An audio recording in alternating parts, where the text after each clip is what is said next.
The EPA, of course, estimate that there are 1,300 premature deaths annually in Ireland due to poor air quality.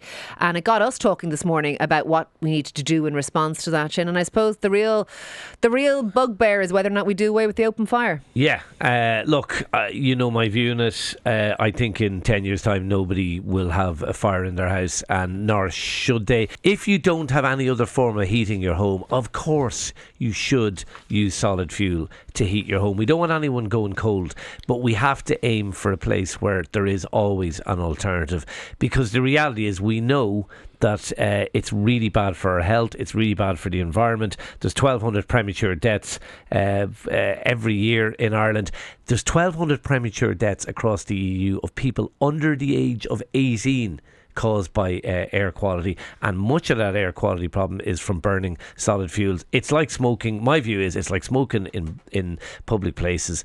It's going to be banned. It's only a matter of when. You weren't convinced of the science. You spoke to Johnson. Are you more convinced? I'm only marginally more convinced, because I did ask him, because I was saying to you earlier, I believe that for millennia we have sat around fires, and there is something very fundamental about humanity doing that, and I don't particularly want to give up the open fire, and I'm not necessarily convinced that we need to, because I was saying I would like to know how they calculate the stats of 1,300 people. I'm not saying it's not true, but I just want to understand it, because as a former medic, to me, if you were going to be adversely affected in health terms by air quality, you'd have to be in an enclosed space for a prolonged period of time, and just things in the ether is very different.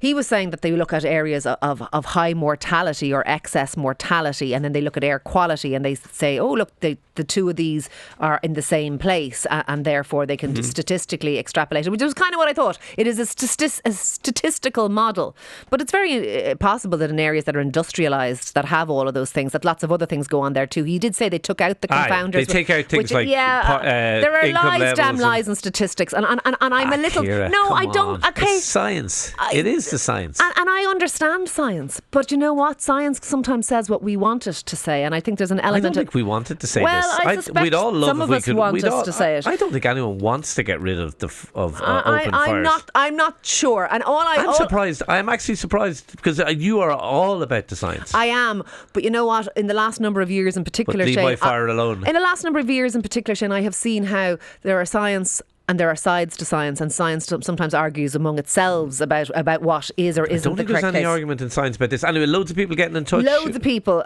because you and I are obviously at odds a little bit. Listening to the air quality debate, Ciara mentioned she doesn't see it as an issue walking around Greystones. I did also mention that I'm in other places too. As someone from the Midlands who lives close to Greystones, you can't compare what air quality is like in a town beside the sea versus in the Midlands towns in the depths of the bog, with every house billowing out plumes of smoke like Mount Mellick or Burr or Port Arlington. Well, here's a thought then. Should we ban it in some places and not in others? Because I don't see why everyone who lives in because it's killing people. No, but it may be killing people in pockets if it is killing people. I think it's killing people across the nation. But anyway, Ciara, you should come and spend the weekend in the centre of Ennis. You feel the bad air. I'd be looking to get rid of stoves though, in case there are smoky power outages, which would be a real possibility. I'm pretty sure that burning of smoky coal is happening, although it's banned. It is definitely happening. And someone else says, hi Ciara and Shane, why focus on air pollution from home fires? It's more likely that trucks, cars, etc., which emit fumes are causing a problem. And you're right, Ciara, the stats should be explained. No, sorry, hang on. That is not the case. We are talking here in those cases of the 30, matter, and matter. we do understand that. And thank you for your texts though, and thank you for your WhatsApps, because we do appreciate it. Keep them coming, all right? Because we are really open here on the programme to people who disagree with us, because half the time we disagree with each other.